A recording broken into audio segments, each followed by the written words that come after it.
For 48 years, a murder went unsolved. No arrest, no answers, just a little girl named Gretchen gone and a town that quietly learned to stop asking questions. Then, nearly 5 decades later, a woman found something she hadn't touched since childhood. A diary, written in her own handwriting when she was just 10 years old, and buried inside its pages, a single sentence she'd almost forgotten she ever wrote. "I think it was Mr. Z." That one line, scrawled by a child in 1975, would lead investigators to a trusted pastor, trigger a confession that stunned an entire community, and blow open a cold case. There are summers you remember for the rest of your life, not because something wonderful happened, but because something terrible did, and the world never quite reset itself afterward. For the people of Grand Rapids, Michigan, the summer of 1975 was that kind of summer. Gretchen Harrington was 8 years old. She had the uncomplicated joy of a child who hasn't yet learned to be afraid of anything, the kind of girl who ran errands without thinking twice, who knew her neighborhood the way you know the back of your own hand. She lived in a tight-knit community, the kind where everyone recognized everyone else's kids, where front doors stayed unlocked and nobody thought much about it. On August 5, 1975, Gretchen left her home to go to a friend's house. It was a short distance, a familiar route, the kind of trip she had probably made dozens of times without incident. She never arrived. When she didn't come home that evening, the search started quickly. Neighbors poured out of their houses. Police were called. People fanned out through the streets and fields calling her name. And within that first terrible circle of searching, among the people who showed up, who helped look, who wore the visible anguish of a concerned community member, was a man named David Zanstra. He was a pastor. He was trusted. He was the kind of man you turn to in a crisis. Gretchen's body was found not long after. She had been murdered. The cause of death was blunt force trauma. She had been taken somewhere secluded, killed, and her body concealed. She was 8 years old. What happened next would stretch across 5 decades. A tangled, agonizing story of suspicion, silence, a child's diary. In the first days of any murder investigation, investigators cast a wide net. They interview everyone. They look for inconsistencies. They watch for the small details that don't quite add up: the wrong word, the wrong reaction, the detail nobody should know. In the Gretchen Harrington case, those details surfaced quickly, and they pointed almost immediately in one direction. David Zanstra was among the early people questioned. He was a figure in the community, a pastor, a neighbor, a man who had been present in the search. In these situations, investigators talked to everyone who had any proximity to the victim or the area. Zanstra would have been a routine interview. But something in that interview wasn't routine. At some point during questioning, Zanstra described Gretchen's clothing, not in the vague way a neighbor might. She was wearing something light, or I think she had on a jacket. He described her clothes in specific, detailed terms. The kind of detail that implied close observation. The kind of detail that mattered because Gretchen's clothing that day was handmade. Unique. One-of-a-kind pieces that a casual passerby simply wouldn't have registered with that level of precision. He claimed he hadn't seen her that day. But you cannot describe what you haven't seen. There were other things, too. Witnesses reported seeing a green station wagon in the area around the time Gretchen disappeared. A vehicle matching that description was associated with Zanstra. He had geographic proximity. He knew the area, knew the community, knew the family circle. He had the opportunity that investigators look for when they start drawing up a mental list of people who could have done this. Some investigators, quietly and informally, began circling his name. But circling a name is not an arrest. In 1975, in a small community still reeling from shock, with physical evidence that couldn't conclusively tie him to the crime, suspicion remained just that, suspicion. there wasn't enough for charges. There wasn't enough to move forward. So the investigation continued. And eventually, as investigations do when they run out of road, it stalled. Cold cases don't close. That's what people outside of law enforcement don't always understand. There's no formal moment when someone stamps a file unsolved and locks it in a cabinet forever. The case of Gretchen Harrington didn't officially end. It just went quiet. Quiet but not still. For the investigators who had worked it, the ones who had spoken to Zanstra, who had noted the clothing detail, who had watched him attend the search and show up at the funeral, the unease never fully left. You don't forget something like that. You carry it with you, the way you carry any case that feels unfinished.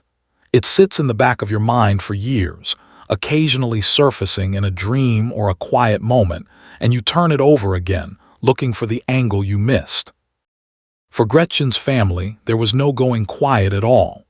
Every anniversary of her death, every birthday she didn't have, every milestone that passed without her, it kept the wound open. This is what justice delayed does to people. It doesn't let them grieve cleanly. It leaves them suspended in a kind of permanent uncertainty, knowing that whoever took their daughter, their sister, their friend was still out there, still living a life. And for one particular person, a girl who had been 10 years old in the summer of 1975, the memory of what happened existed in a form nobody had thought to look at. She had been a childhood friend, or at least a neighbor in Gretchen's world. She had been close enough to the tragedy to feel it, young enough to process it in the way children do, through observation, through feeling, through the private act of writing things down.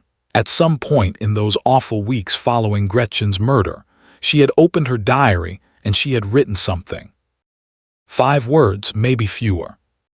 I think it was Mr. Z. She didn't fully understand what she was writing. She was 10 years old. She had no framework for what that accusation meant, no understanding of how to act on it, no adult standing beside her telling her to bring it to the police. She just wrote what she felt, the way children write what they feel, and then she closed the diary and moved on with the business of growing up. The diary went into a box somewhere. The years passed. The world moved on, or tried to. David Zanstra moved on too. He continued his work as a pastor. He built a... There's something almost unbearable about the idea of it.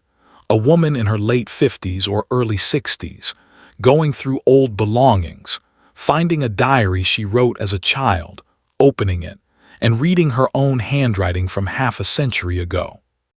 Most of what you find in a childhood diary is embarrassing, or sweet, or tinged with a sadness for the person you used to be, the worries that felt enormous, the friendships that felt permanent, the world that seemed so much smaller and more manageable than the one you ended up living in. But this woman, identified in reporting only as SF to protect her privacy, found something different. She found a sentence that stopped her cold. I think it was Mr. Z. Written in 1975, in the handwriting of a child who no longer existed, but whose suspicion had somehow survived intact across 5 decades. She didn't dismiss it. She didn't tell herself it was just a child's guess, an innocent misunderstanding, a 10-year-old's misreading of an adult situation. Something about reading those words in her own hand, from a time when her instincts were unfiltered by the social pressures that teach adults to doubt themselves, made her take it seriously. In 2022, she brought the diary to investigators. Think about what that moment meant for the investigation. The Gretchen Harrington case had been cold for nearly 50 years. Anyone who had been involved in 1975 was either retired, elderly, or gone. The physical evidence, whatever had existed, had aged. The witnesses who had seen a green station wagon were older now, their memories filtered through decades of living. The suspect that some investigators had quietly circled in their notebooks was now an old man living in Marietta, Georgia. But the diary was different. The diary was what investigators call a contemporaneous record, something written at the time of the events, not recalled afterward. It hadn't been filtered through 50 years of memory. It hadn't been shaped by what the writer learned later, or influenced by how the story was told in the community over the decades. It was raw. It was immediate. It was a 10-year-old girl writing down what she believed she knew before anyone had the chance to talk her out of it. That matters in an investigation. It matters enormously. The diary also reportedly contained more than just the name. According to those familiar with the case, it included references to predatory behavior involving children, observations that, read in hindsight, suggested Mr. Z had a pattern that went beyond a single terrible act. This gave investigators reason not just to revisit Zandstra as a suspect, but to approach the reinvestigation with a different kind of urgency. The momentum in 2023, investigators traveled to Marietta, Georgia, where David Zandstra, now elderly, now living out the final chapter of a long life, was located. What happens in the room when detectives sit down with a man they believe has been carrying a secret for 48 years? It's a different kind of interrogation than the ones you see in crime dramas. There's no aggressive detective slamming hands on a table. The subject is old. He has lived with whatever he knows for half a century. The investigators have one goal: to get him talking. They talked. And according to investigators, David Zandstra confessed. Not just a vague hedging admission, a detailed confession. He told them that he had offered Gretchen Harrington a ride, that he had driven her to a secluded area, that he had killed her with a rock, that he had then concealed her body. He told them how he did it. Let that sit for a moment. For 48 years, Gretchen Harrington's family had lived without knowing, without closure, without anyone being held accountable for the death of their daughter, their sister, the little girl who had left home one summer afternoon and never came back. And now, nearly 5 decades later, the man investigators had always suspected was sitting in a room in Georgia, describing what he did. Zandstra was arrested and charged. The headlines around the world reflected what everyone felt: a cold case solved, a little girl finally given justice, a confession that confirmed what investigators had believed since 1970. A confession is the most powerful piece of evidence a prosecution can bring into a courtroom. It's the moment where the accused, in their own words, admits to the act. Juries respond to confessions. They carry enormous weight. But a confession is not automatically proof. And when David Zandstra went to trial, his defense attorneys set about dismantling his in methodical, devastating detail. Their first target was Zandstra himself, specifically his mental condition at the time of the interrogation. Zandstra, by 2023, was an old man. He had vascular dementia, a condition that affects memory, cognition, and judgment. The defense argued that a man with vascular dementia, sitting across from investigators who had traveled specifically to extract a confession, was not in a position to fully comprehend what was happening to him. That his confession was not a lucid, voluntary admission, but the output of a diminished mind being guided toward a particular conclusion. Then came the allegation about the interrogation tactics themselves. American law permits investigators to use deceptive tactics during interrogation, to lie about evidence, to imply they have more than they do, to create psychological pressure. It is legal. It is also, when used on the elderly or the cognitively impaired, deeply controversial. The defense alleged that investigators had used exactly these tactics on Zandstra. That evidence presented to him during questioning was false or exaggerated, that the interrogation was conducted in a way that produced not a genuine confession but a contaminated one, a statement shaped more by the interrogation than by actual memory or guilt. These were serious allegations, and they were supported by a piece of forensic evidence that the defense treated as their most powerful. Modern forensic science can recover DNA from evidence that has been sitting in storage for decades. The testing of physical evidence from the Gretchen Harrington case produced results that nobody in the courtroom could easily explain away. Testing found 3 DNA profiles, 2 unidentified male profiles, 1 unidentified female profile, and no DNA from David Zanstra. Absent, not inconclusive, not degraded beyond use. The testing found DNA, it simply did not find his. For the defense, this was everything. You have a man, they argued, who confessed, but whose DNA is not present at the scene. You have 3 other unidentified profiles that nobody has explained. You have an interrogation of an elderly dementia patient using tactics designed to produce compliance. And you want to convict this man of murder. The prosecution faced an extraordinarily difficult position. The confession was their pillar. The DNA results had knocked it significantly sideways. The decades of circumstantial evidence, the clothing detail, the green station wagon, the proximity and opportunity remained, but none of it was physical. None of it placed Zanstra definitively at the scene. The question the jury had to answer wasn't whether David Zanstra had done something suspicious in 1975. The question was whether the evidence before them, in 2025, proved beyond a reasonable doubt that he was the one who killed Gretchen Harrington. The trial concluded in 2025. After roughly an hour of deliberation, an extraordinarily short time for a murder case of this weight and complexity, the jury returned. Not guilty, 2 words, 1 hour, 50 years. The verdict meant, in the strict legal sense, that David Zanstra was not convicted of the murder of Gretchen Harrington.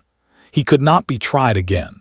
The principle of double jeopardy protected him from any future prosecution for this crime. Gretchen Harrington's murder is, as of today, officially unsolved. For her family, the verdict was a particular kind of devastation, not just the loss of a conviction, but the loss of the acknowledgement that comes with one. A guilty verdict is society saying, "We know what happened, we know who did it, we are holding them accountable." A not guilty verdict, particularly after a confession, leaves families in a uniquely terrible place. The confession happened, the evidence existed, and then a jury said it wasn't enough. What does a family do with that? The Gretchen Harrington case sits in a strange and painful in-between space, 2 resolved to ignore, 2 unresolved to close. Here is what is factually established. A man confessed to this murder. That confession was later challenged on the grounds of cognitive impairment and interrogation tactics. DNA evidence did not support the confession. The jury acquitted. Here is what remains disputed: whether the confession was genuine, whether Zanstra's dementia made him vulnerable to false confession, or whether it simply made him, after 5 decades, finally willing to tell the truth.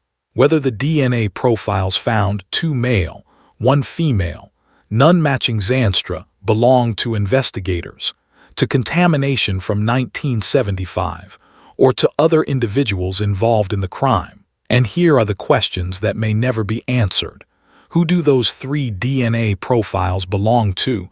Was there someone else involved? Was there a different perpetrator entirely? Or was the testing compromised by 50 years of evidence storage? The clothing detail remains one of the most troubling unresolved elements. Zanstra described Gretchen's handmade, unique clothing in specific terms while claiming he hadn't seen her. That detail doesn't go away because a jury acquitted him. It sits there, unresolved, requiring an explanation that nobody has provided. The green station wagon, the proximity, the early investigative suspicion that never fully disappeared. The fact that a 10-year-old girl wrote his name, not as a rumor, not as something an adult told her, but as her own observed conclusion, in a private diary she showed no one. None of that is erased by a not guilty verdict, but none of it is sufficient, legally, to convict. This is the brutal arithmetic of the justice system at its most honest. It is designed to protect the innocent, and in doing so, it sometimes fails the murdered. So did the diary solve the case? In the way the headline promised, no. The case remains officially unsolved. No one has been convicted. No one is in prison for what happened to Gretchen Harrington. But the diary did something that shouldn't be dismissed. It refused to let a dead investigation stay dead. For 47 years, the Gretchen Harrington file existed in the particular purgatory of cold cases. Technically open, practically forgotten, occasionally revisited by investigators who could never find the thread that had been lost in 1975. It had no momentum. It had no recent evidence. It had no new witnesses. It was the kind of case that, realistically, was never going to move again. And then a woman opened a diary. What SF did, bringing those 5 childhood words to investigators in 2022, set off a chain of events that culminated in an elderly man being confronted with his alleged crime for the first time in half a century. Whether he confessed truthfully or falsely, that confrontation happened because of the diary.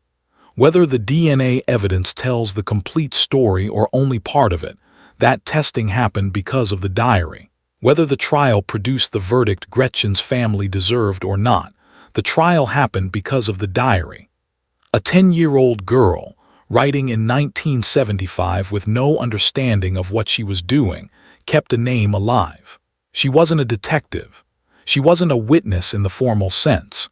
She was a child processing a terrible event in the only way available to her, privately, on paper, in the honest and unfiltered language of someone who hadn't yet learned to second-guess what she knew.